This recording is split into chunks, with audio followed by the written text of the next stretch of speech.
Hello everyone, thanks for tuning into our latest historic weather video on this bank holiday Monday. So yes, got another bank holiday, and also of course we've got another historic weather video at GWV, as is tradition now on our bank holidays. Can you believe this will be the final historic weather video until Christmas Day? The next historic weather video will be Christmas Day. I have no idea what I'm going to do for Christmas Day this year, but I'll let you know a bit nearer the time, of course. But for this one, we're doing the autumn of 1993.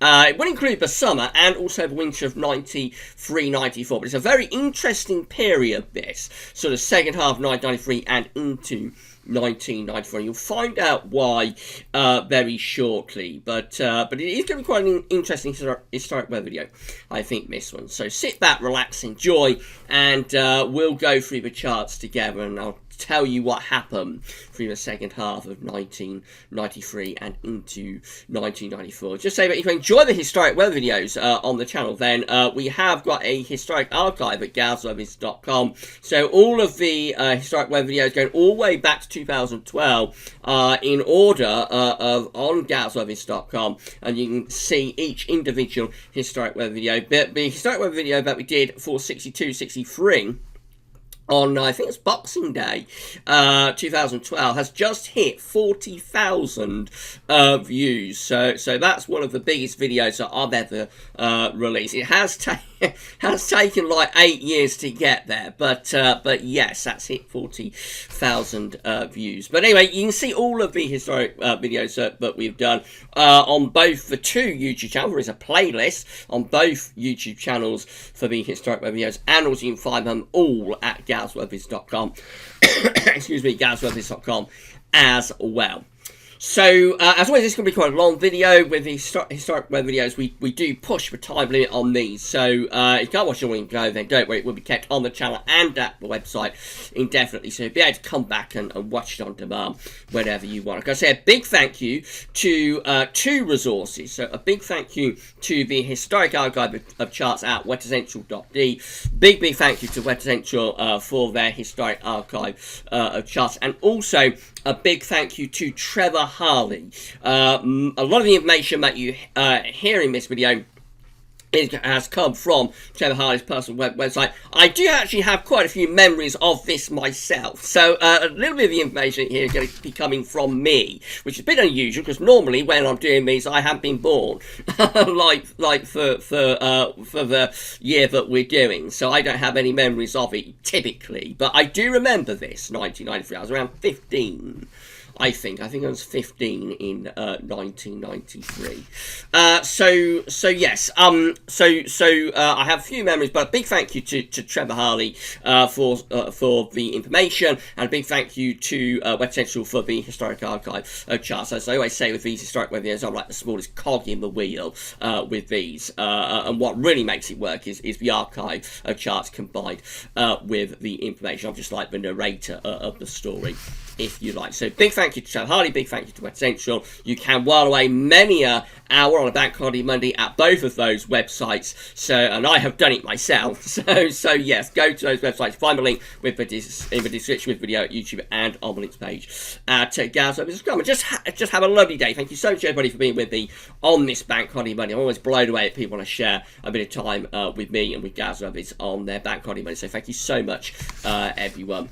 Right then, so let's get on with it then. I'm going to start off on the 1st of June, 1993. Now, the reason I chose this as the starting point is that something's going to happen in this summer that totally changes the complexion of the weather. It's one of the most unusual events that I can remember, not actually in terms of the weather, but the way this one single event, just one single event, completely changes, or seems to completely change, the entire sort of weather setup for the year. So I'm going to start this on the 1st of June. So the first 6 months of 1993 were generally warmer than average, and this is like the final month of that run of warmer than average months throughout the first 6 months of 1993. So this month, this June, this month has a central temperature of 15.0, and Trevor Hardy said it was mostly fine and dry, but there were some violent thunderstorms and heavy rain mid-month. So let's go for it then. We start here on the 1st June. We've got low pressure out to our west, got a ridge of high pressure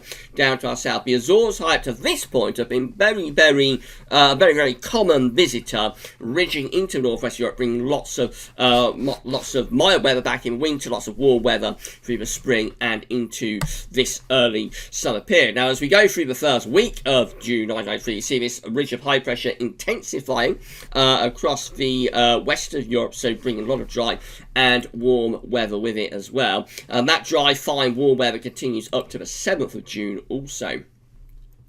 9th of June, we start to take that ridge to the east. 9th of June, we see the ridge beginning to slip to the east. We start to pull up much warmer winds, actually hotter winds from the south. It does go quite hot, but at the same time, it starts to turn thundery. So this is where this thundery spell comes from. From the 9th through to 10th, we generate this thundery area of low pressure that begins to bring torrential rain and thunderstorms with it. Trevor Hardy writes, a thunderstorm gave 125 millimetres of rain at Coldrose, Cornwall, 92 millimetres of rain in 2 hours early on the 9th of June 1993. Flooding at Helstone, Helster, I should say, hailstone damage to glass in Northants. I have no memory of that. Where we are in Northants, I don't think we had any thunderstorms, but there must have been some thunderstorms in Northamptonshire. 175 millimetres of rain at Llandudno. I remember that very, very well, at Llandudno, and 140 millimetres of it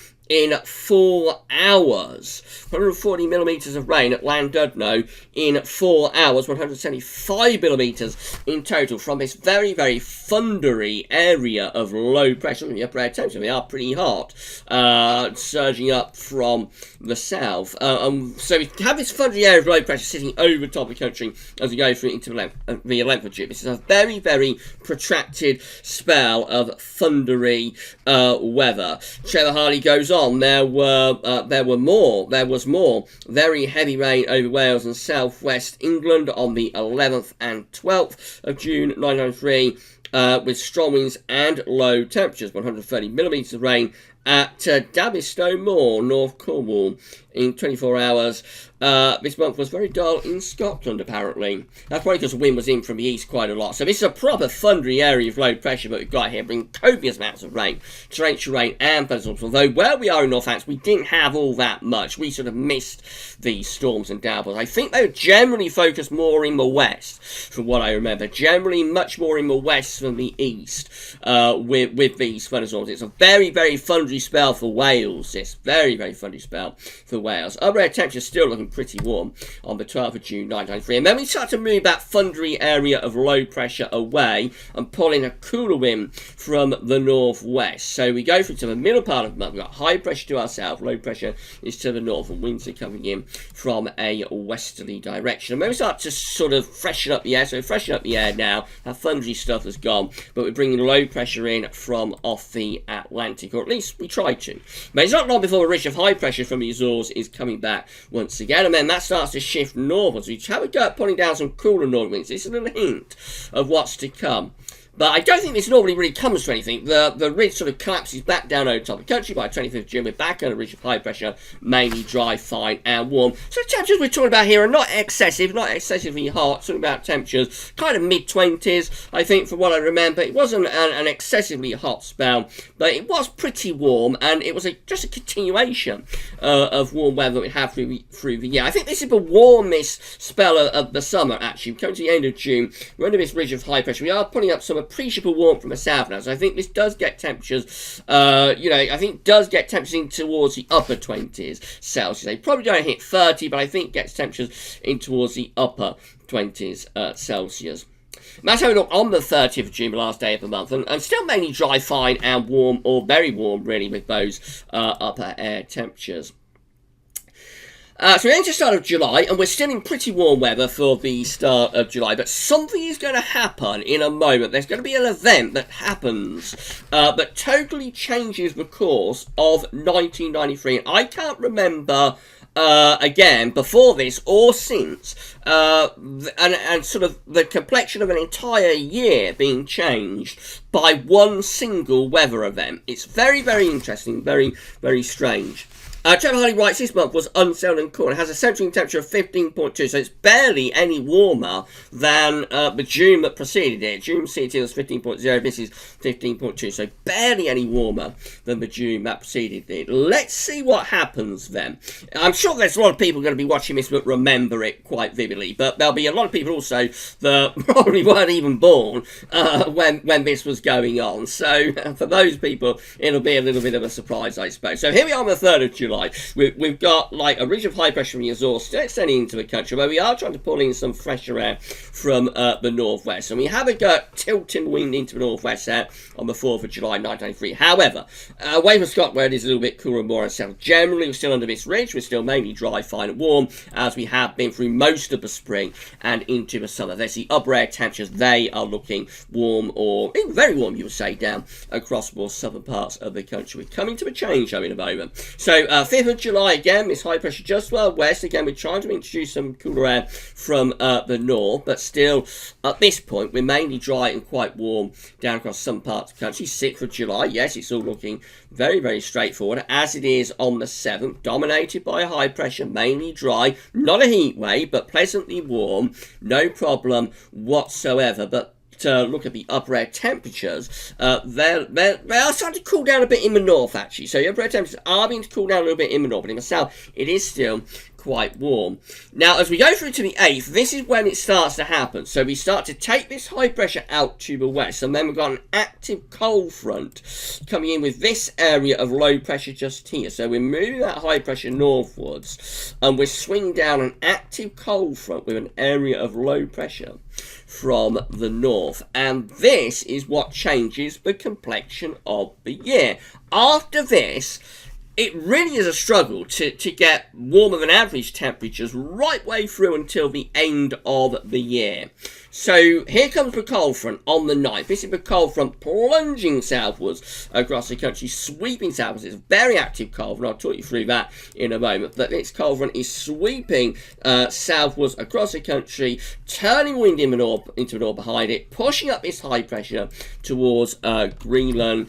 And yeah, you can see the upper air temperatures just falling away here. Upper air temperatures falling away behind this active cold front, becoming very cool in the north, bringing the 0 Celsius isotherm.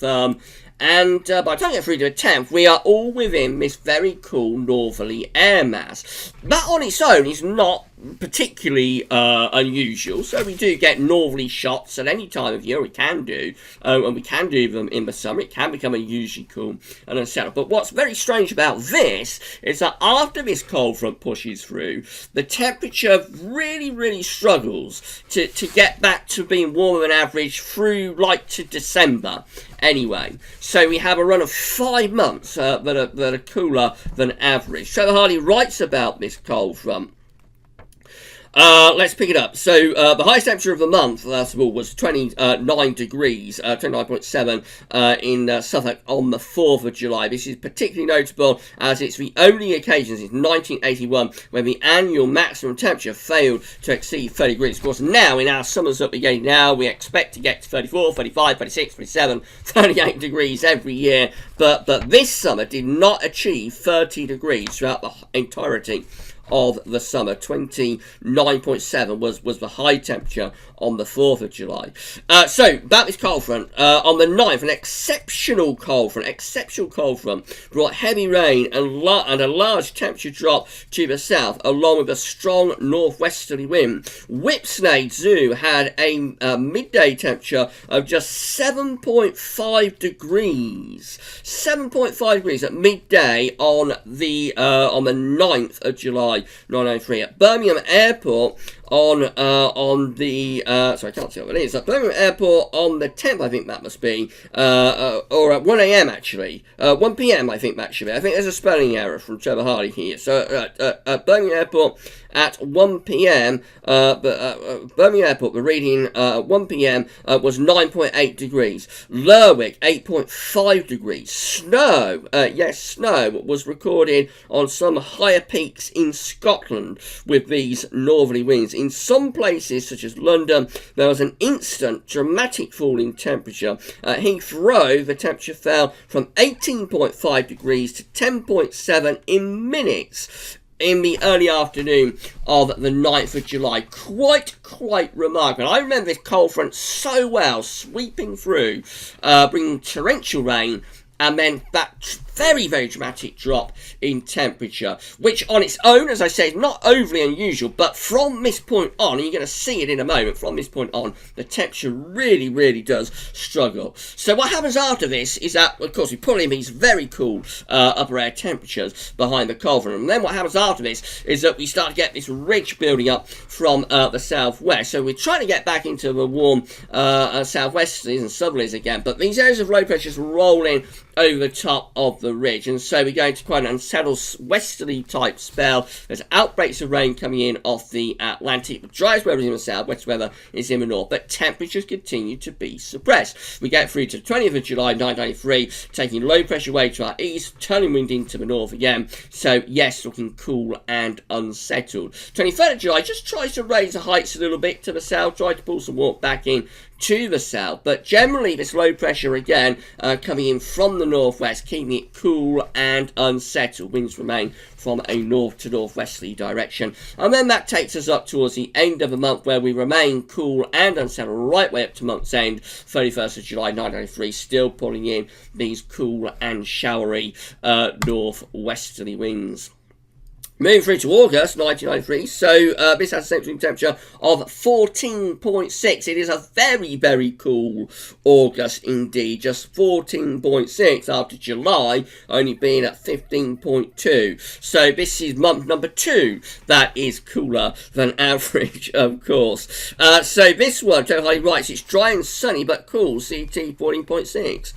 On the 22nd, the Midlands only reaches 13 degrees. There's nothing else to go on. Let's see what happens. I think with this, it's generally relatively dry. There's quite a bit of high pressure, but high pressure always centred to our southwest and west, always pulling in these winds from a northwesterly direction. Here we are on the 7th again, trying to reach a high pressure in from the southwest, but the wind direction is sort of westerly to northwesterly. The air is quite cool.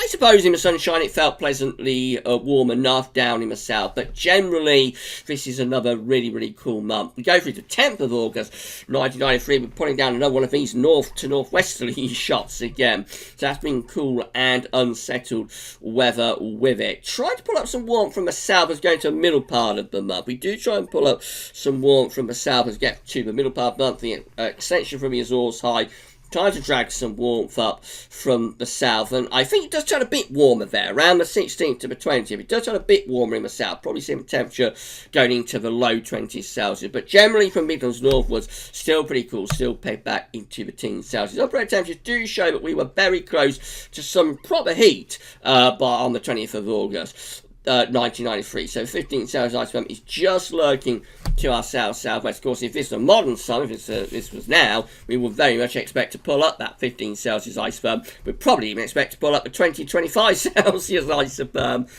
now, but no, we actually keep it pretty cool. So we go through to 22nd. It's about a very cool day for the Midlands. Again, we take the high pressure away to the northwest, turning wind back into the north to northeast. There's an area of low pressure down to our south as well. That's trying to bring thunderstorms up from the south. We just keep these winds in from the north. We keep on the cool side of the ridge. We keep those northerly winds going. A lot of dry weather, yes, but also pretty cool. We get to the very end of 1993, and then we start to generate a warmer ridge. This is a warmer ridge right at the very end of the month. This is Bank Holiday weekend, I think.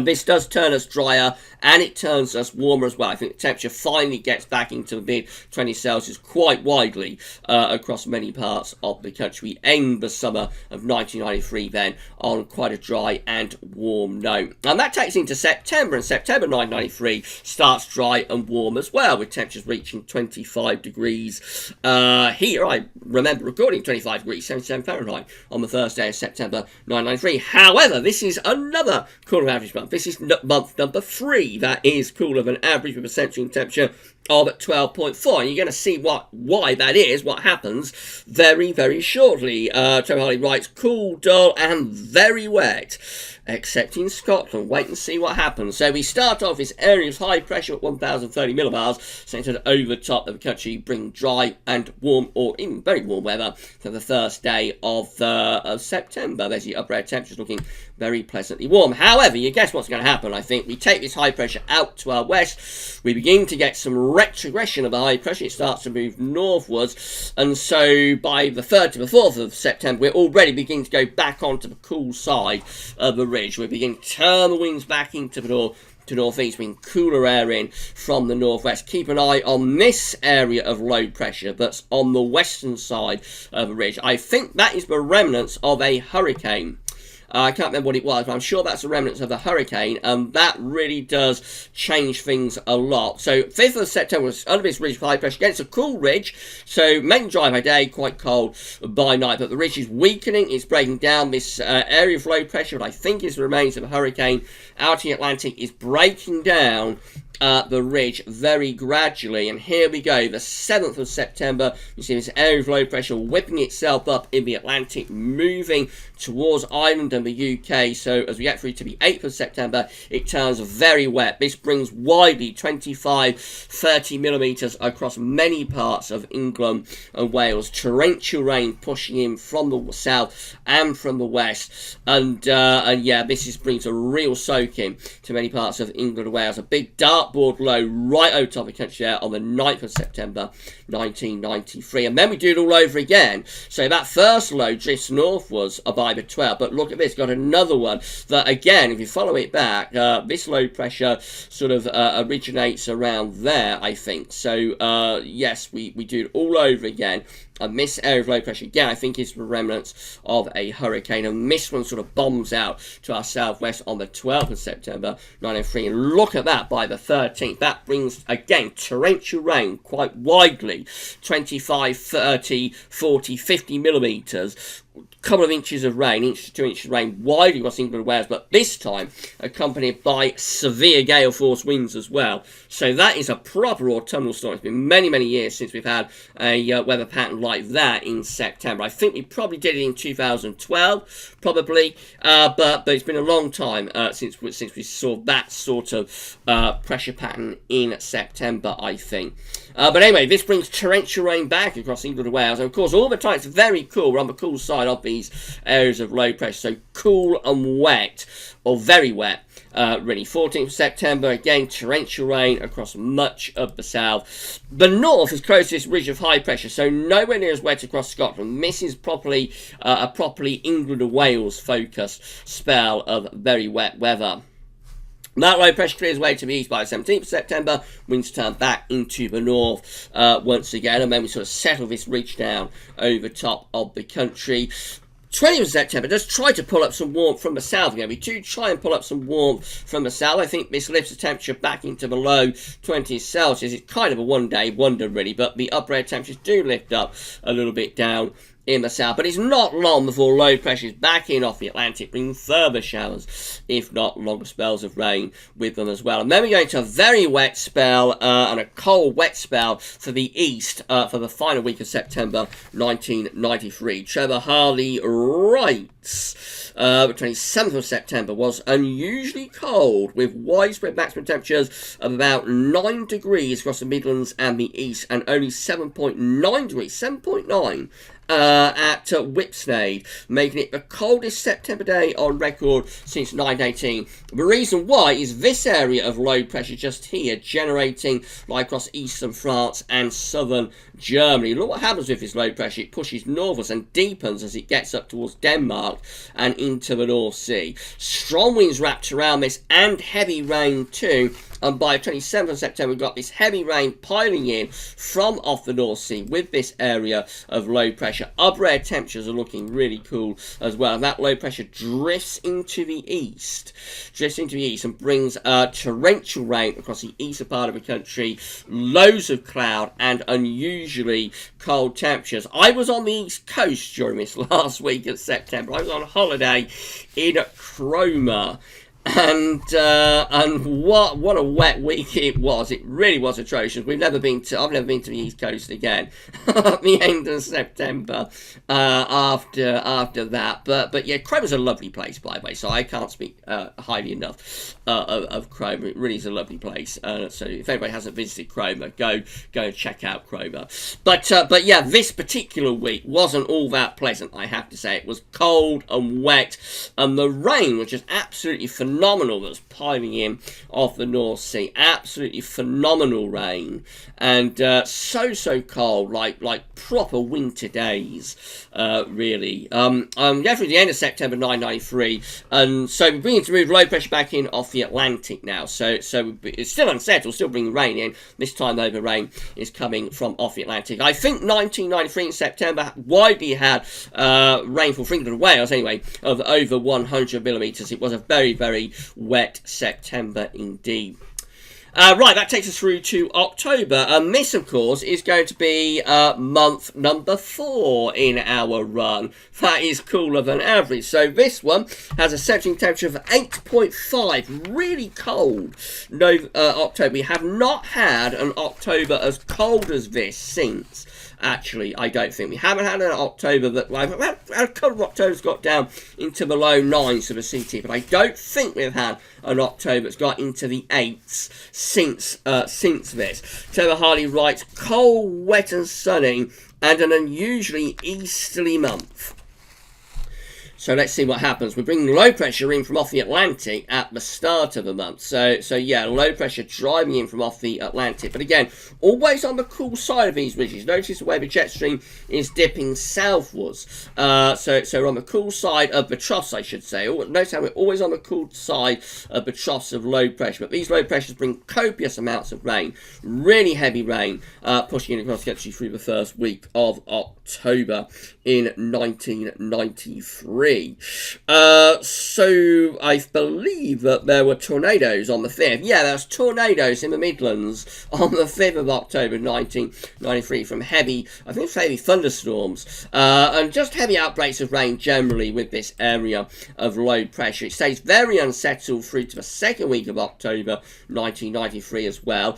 Colder air is digging into the north, though, you'll notice. We have got colder air digging into the north. Low pressure to our south brings more heavy rain focus on England and Wales. But gradually, as we go through to the middle part of the month, we begin to move these areas of low pressure away to our south and east. And with this ridge up towards Greenland, we're starting to turn the winds into the north to northeast. And this is where the cold temperatures begin to surge in from the north and from the northeast too. So let's see what Trevor Hardy has to say about this. So he says there was a cyclonic start, low pressure dominating, anticyclonic, high pressure dominated end, notable for its variety in weather and across locations. In the southeast, there were 6 consecutive days, 6 consecutive air frosts in the 3rd week. Minus 9.9 Celsius was recorded on the 15th at Carnwath near Glasgow.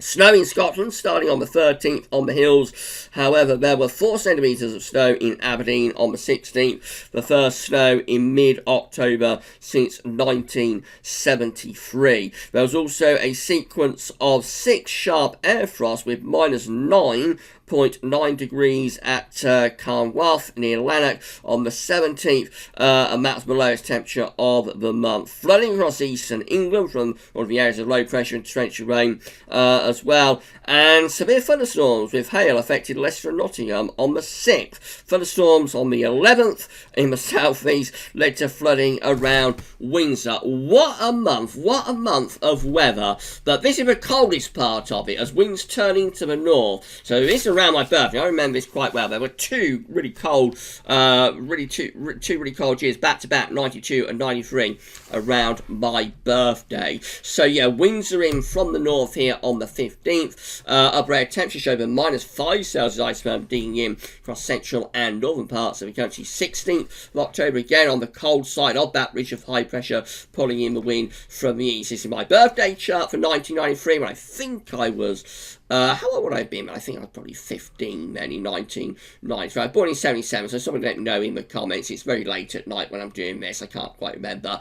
But anyway, we're under this ridge of high pressure now. It's chopping down across the country. It's bringing very cold and frosty nights, though. Very, very cold and frosty nights, and then high pressure sort of sitting through the country.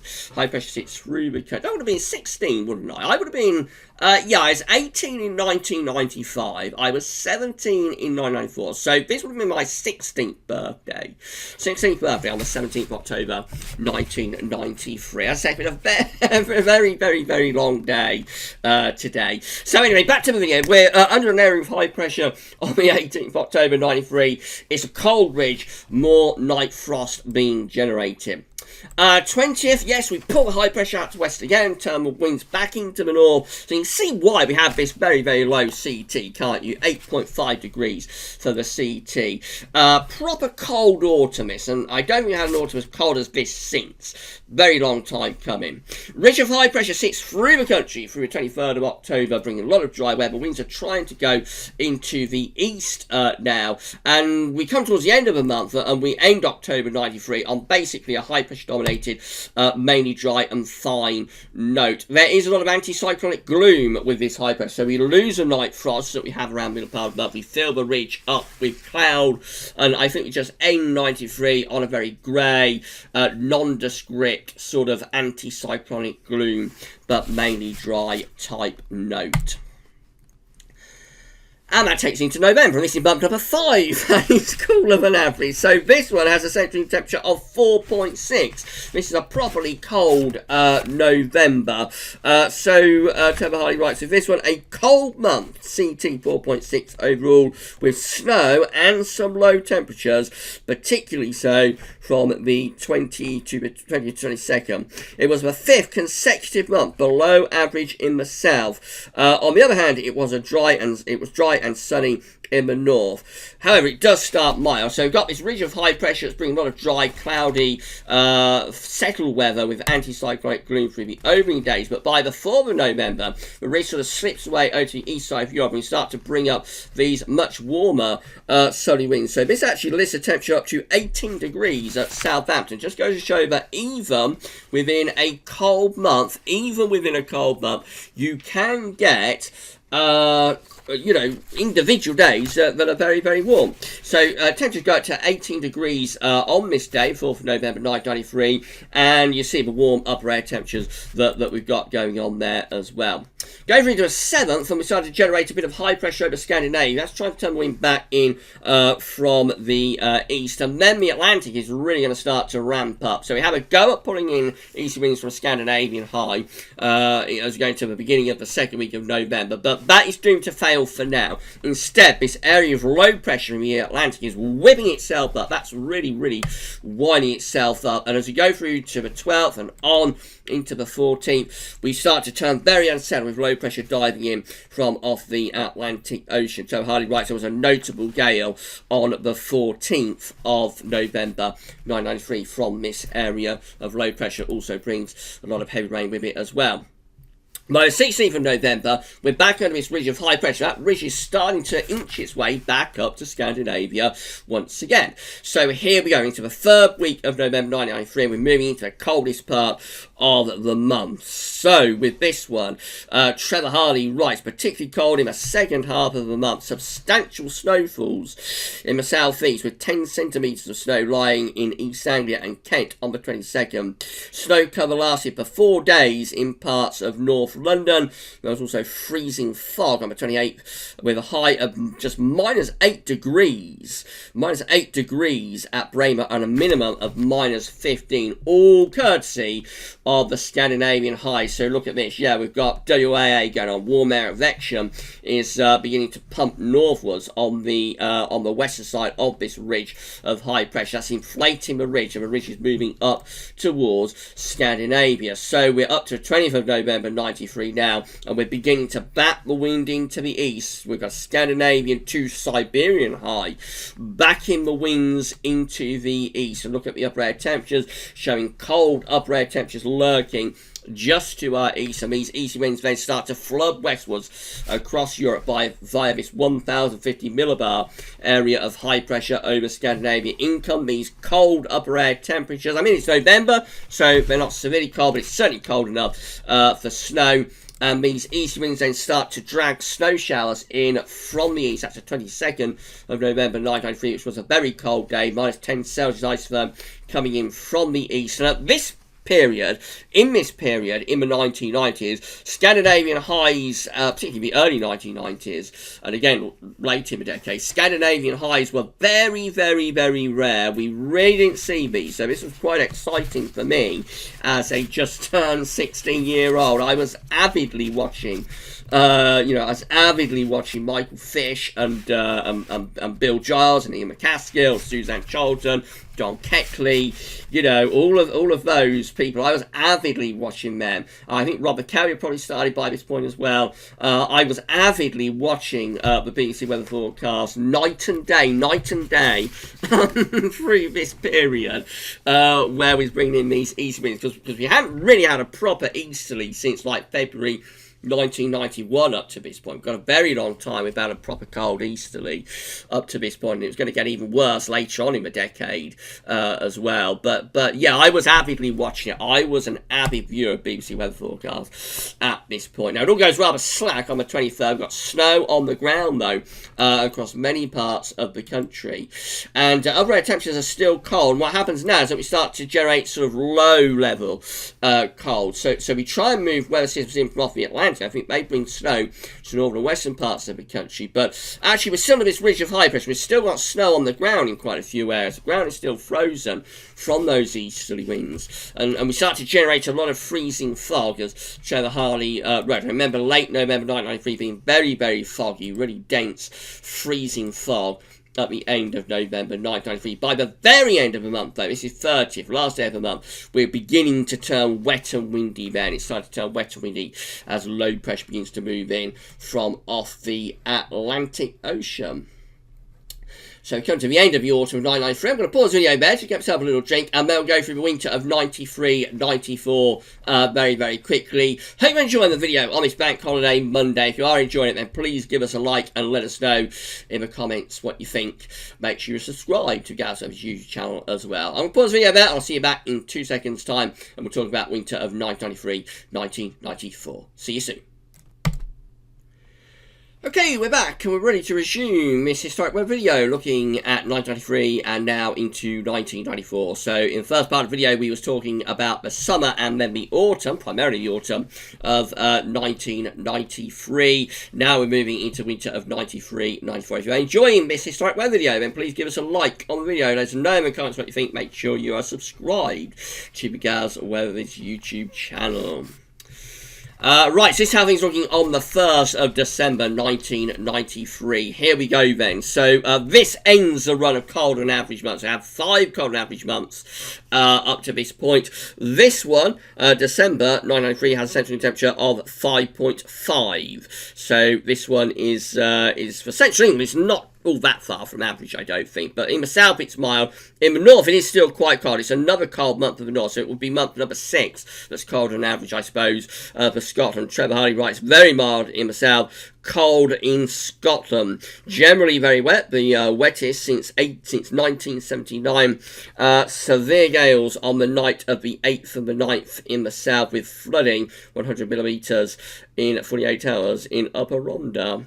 On the 18th. Let's have a look and see what happens then. Low pressure driving in from the Atlantic on the 1st of December 1993. Of course, it had a very cold autumn.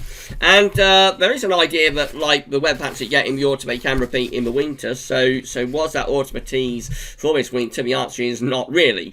But we go through to the 2nd of December 1993. And again, we're bringing in all of this low pressure from off the Atlantic. And yeah, we just unleash the Atlantic, really, through the first half of December 1993 with regular bouts of wet and windy, stormy weather coming in from off the Atlantic. That's a particularly notable gale I remember quite well around the 8th to the 9th of December 1993. I remember this being a really rough day, really stormy day across England and Wales. And 3rd further low pressure drives in from off the Atlantic as we go into the middle part of the month as well. Look at that for a stormy chart on the 15th of December 1993. Really, really stormy, with copious amounts of rain and gale force winds across the country as well. Of course, that's not uncommon in the 1990s. The 1990s were mild winters typically, although there were a few colder winters, but generally the 1990s is a mild decade for winters, and also regularly wet and windy in those winters as well. This brings a push of very mild air around the 18th of December. So Trevor Harley writes with this one, yeah, around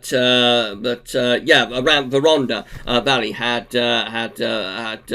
100 millimetres rain in 48 hours around the 18th. Warm air led to widespread readings of 15.5 on the 18th and through to the 19th. So we're getting to mid-teens Celsius with this. Exceptionally mild just before Christmas in 1993, and also very wet and windy as well. Look at those upper air temperatures showing how mild the UK is, bathed in those warm southwesterlies. Right up towards Christmas, it starts to turn cold. Actually, it's quite a cold Christmas, so this area of low pressure dives southwards across the country and begins to turn the winds into the northwest here on the 21st of December. Colder air begins to dig in from the north. And yeah, we do have quite a coldish Christmas. Another low pressure on the northwest southeast alignment. It's classic cold zonality, by the way. Another area of low pressure on the northwest southeast alignment on the 22nd of December through to 23rd, pulling a wind from the northwest. And then low pressure diving southwards down the North Sea on Christmas Eve. And that probably turns the winds into the north, and that does bring proper cold air southwards with it. And we go through to Christmas Day, and yeah, but cold here. We are, it's just a little cold snap, but it's coinciding just perfectly for Christmas Eve and for Christmas Day too. So this is a cold Christmas. There's widespread night frost, and there is even a little bit of snow around in places as well. Trevor Harley writes that let's see what he says. So I'm going to put glasses back on. Hang on a moment. So from the 18th, 19th, get to 15.5, but with some snow between Christmas and New Year. Technically a white Christmas. So I think it's just snow flurries, really snow showers. It wasn't anything particularly dramatic where I am in North Hampshire, but it was a coldish sort of Christmas. It was quite a cold Christmas. Upper air temperature showed -5 Celsius ice firm through the country. And it stays cold into Boxing Day in 1993, with winds trying to turn back into the east, and we're trying to generate a Scandinavian high as well. So a nice little cold snap there, just occurring perfectly for Secret Day and Boxing Day. Still quite cold on the 27th as well, but low pressure is beginning to advance in from off the Atlantic, and this gives quite a nice little snow event as well on the night of the 27th to 28th. I remember this one quite well. So this is like a classic sort of snow event coming in from off the Atlantic. So like a transitional snow event. Behind the snow, it's going to turn milder with winds turning into the west. But this is like a classic cold front or occlusion coming in off the Atlantic, bumping into the cold air undercuts, turns the rain to snow. And we don't get many of these now. We don't seem to get many of these sort of transitional snow events these days. If you have a cold spell or cold snap and it turns mild, it generally seems to just involve like a little bit of sleety stuff and then back to rain very quickly and then mild. So we don't tend to get these sort of dumpings of snow from mild air moving into cold air and battling it out and bringing like 2 or 3 inches of snow. There's the upper air temperatures at midnight on the 28th of December. Again, -5 Celsius ice firm through the middle of the country. So you see why we've got this snow then as the mild air bumps into that cold air. As I said, the mild air does very quickly flood in. So by the time you get through to 29th of December, it's much milder. We're into Atlantic winds, and we're wet and windy then through to the new year, and generally quite mild through the new year of 93 to 94 as well. Very unsettled in January 1994 with a central temperature of 5.3, another pretty mild month. Trevor Harley writes, unsettled and very wet, especially in the first 2 weeks, but very sunny. Mild in the south, somewhat cooler up in the north. Heavy rain on the 3rd in Belfast, gives 25 millimetres of rain. Rain led to more flooding in the south. Flooding almost cut off Chichester for some time at the start of the month, around the 6th to the 10th, as the Lavant broke its banks. River Lavant broke its banks. Many mudslips and rockfalls in the south. West Sussex was particularly badly affected. There was a local band of heavy snow in the north and west of London on the 6th to the 7th. Hitchin has 15 centimetres of snow in this otherwise mild and snowless month. Let's see why that happens. So we've got low pressure coming in from off the Atlantic there on the 5th, through to the 6th of low pressure. We've got like a deep trough of low pressure across the country, and there's like a little secondary wave, a little secondary feature pushing up from the southwest there. Little secondary feature through like the 6th through to the 7th. This little area of low pressure just here, but on the northern side of this low, there's air just cold enough to produce snow. So upper air temperatures, again, it's all very, very marginal. It's probably caused primarily by evaporative cooling more than anything else. The upper air temperatures don't look like they're cold enough to support snow. But yeah, for the northwest of London, there's a very, very localised but also very heavy snow event. If anybody remembers that, let me know in the comments if you remember that very localised but heavy snow event in the north and west of London on the night of the 6th to the 7th of January 1994. Very quickly, we see low pressure back in off the Atlantic once again, so more heavy rain piles in from off the Atlantic in this very, very stormy month, very wet month too. By 16th of January, winds turning into the north, so it's turning somewhat colder from the north, and then we're back into those mild westerlies. That's a classic toppler, by the way. So we talk about toppler, or I talk about top sometimes in videos. That's a classic example of it. Winds turn into the north, brings colder into Scotland, probably snow showers for Scotland. Ridge of high pressure out to the northwest, but the high pressure main topples down across the country, cuts off that northerly within a day or so, and by 20th of January, we're back into those mild west to south westerlies once again. And here we go into the latter stages of January 1994, looking very mild but also very wet as well. That is definitely a month to forget for cold lovers, January 1994. And then we get through to February 1994. This is a colder month. This has a central temperature of 3.2. It's a wet month, and it is also slightly colder than average as well, with a cold and snowy spell around the middle part of the month. Let's see what happens. So here we go. Low pressure and a very strong polar vortex, by the way, around Greenland, bringing in more wet and windy weather across the country. This low pressure diving southwards on the 3rd of February, giving heavy outbreaks of rain to many parts of the country and gale force winds. High pressure is trying to get going over Scandinavia on the 5th, but still these areas of low pressure are driving in from off the Atlantic. But you'll notice we are dropping a very deep cold pool of air into northern parts of Europe now. Much of northern Europe going into the freezer. Still that little Scandinavian high sitting there over Scandinavia on the 7th of February. We're still generally mild and Atlantic driven up to this point. But as we move in towards like the 9th, 10th of February, we just start to generate a little bit of a ridge from the southwest. Just generate this little bit of a ridge, and that is enough to kind of act as a buffer against the low pressure from the Atlantic just for a little while. And in that gap, we get this Scandinavian high beginning to really build over Scandinavia. So it's up to 1,040 millibars there on the 11th of February. That's going to turn the winds into the east as we move into the middle part of the month. Again, deep cold pool sitting just to our northeast. We're generally still quite mild up to this point, although under high pressure there was quite a bit of frost, I think. By the 12th of February 94, we've got a proper Scandinavian high at 1,045 millibars, and we're turning wind into the east. Wind's turning into the east there, and we're starting to drag back those cold temperatures. The cold temperatures starting to be dragged from northern and northeast Europe into the western part of Europe. So we're going to the coldest spell of meteorological winter now through this period. So this is the 13th of February 94. Winds in from the east. It's a bitterly cold easterly wind that's coming in as well. There's the upper air temperatures showing the -5 Celsius spell, pushing into country. -10 is sitting to our east. Trevor Harley writes with this one, the 14th of February, this day just here, 14th of February, was a particularly cold day, beneath freezing over much of Britain in a strong easterly wind. The maximum in Dunkirk, East Devon, was only -3.5 degrees. A snowstorm caused rush hour chaos in London. So yeah, bitterly cold east winds flooding across the country on the 14th of February 1994. Upper air temperatures down to -10 quite widely across the UK. Heavy snow showers on this Valentine's Day, I remember, being dragged in from the east. And then we've got an area of low pressure that moves up from the south. This area of low pressure then starts to move up from the south on the night of the 14th to the 15th, and this brings an active weather front with it. and a proper dump of snow. This brings a proper dumping of snow to much of England and Wales. I remember we had around 10 to 15 centimetres of snow with that overnight from the 14th to the 15th of February 1994 as we pushed like an occluded front, I think it was, northwards across England and Wales. That occlusion does carry on moving north. It takes the snow to Scotland by the 16th of February 94. And we start turning into the south behind it. So we get a very slow, gradual fall. It fogs up, as it typically will do after snow, and then with a gradual fall, it starts to fog up because it's sort of very cold, icy, foggy sort of conditions with snow up across Scotland.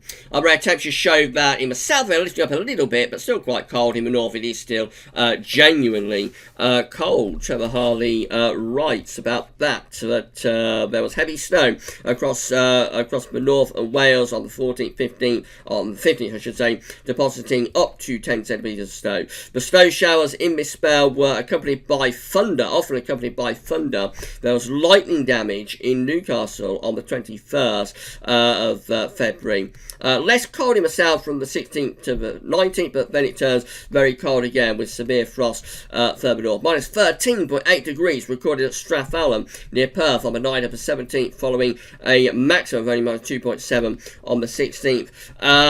So yeah, properly cold through this period. Even down in the south, it's sort of cold and foggy. Low pressure tries to come in from off the Atlantic on the 18th, but its progress is being blocked. We've still got relatively high pressure sitting to our east. And actually, we start to turn things colder again for a couple of days. We've got this cold pool sitting here, minus 10 celsius ice well sitting just to our east on the 20th. That starts to push into the UK on the 21st. We're pushing that cold front into the UK on the 21st of February. Here's the upper air temperatures lowering again. So this brings snow showers back into the east around the 21st of February 1994. And then low pressure again tries to come in from off the Atlantic. That brings another snow event on the 22nd to the 23rd, I think. That brings another snow event as this low pressure comes in and runs into these cold upper air temperatures. So this deposits again around 5-10 centimetres here where I am in Northamptonshire around the 23rd of February, 22nd, 23rd. But this is going to end the cold spell then. This is going to end the winter. So you see that those cold temperatures are receding away with time, and as we go into the latter stage of the month, where the cold air does still hang on in the far north of the country, but generally it's these milder winds from the southwest that are driving in, and we come through to month's end, and obviously we're looking much milder then. We push up the southwest winds, thaw takes place, all of the snow goes away, and we end the winter of 1993-94 on generally a mild note. There's the upper air temperature looking much milder for England and Wales, and that takes us into what is a very mild, wet and windy March in 1994, with low pressure regularly driving in from off the Atlantic, bringing loads of wet and windy weather with as well. March 1994 has a central temperature of 7.7. It is a very, very mild month indeed, but also a wet and windy month with deep low pressure in the Atlantic Ocean. Right, so that's it then. That is your... Oh, I've taken the glass off. Better put them back on, haven't I? Sorry about that, everybody. I forgot to take the glasses off. There we go. Right, so that's it then. So that is your look at the winter of the autumn of 1993 and winter of 1993-1994. I hope you enjoyed this historic web video. A little bit shorter than some of them that we've done recently, but still running to over 50 minutes. So I think we'd say it's another epic. This video will be placed within the historic archive at GWV.com. It's also going to be kept on the historic playlist at YouTube, so you'll be able to watch the video on demand whenever you want. If you enjoyed this historic video looking at winter of 1993-1994, then please give us a like on the video. Let us know in the comments what you think. Have you got memories of 1993 and 1994? Please let me know in the comments. Make sure you subscribe to the GWV's YouTube channel. Enjoy the rest of your Bank Holiday Monday. Please enjoy the rest of your Bank Holiday Monday. Thank you so much for spending some of your bank holiday with me today, and enjoy what's left of your Bank Holiday Monday. The videos will be back to normal tomorrow at GWV, so yes, we'll be back to normal with our usual Tuesday recording schedule tomorrow. But for this video, that's all for now, and thanks for watching.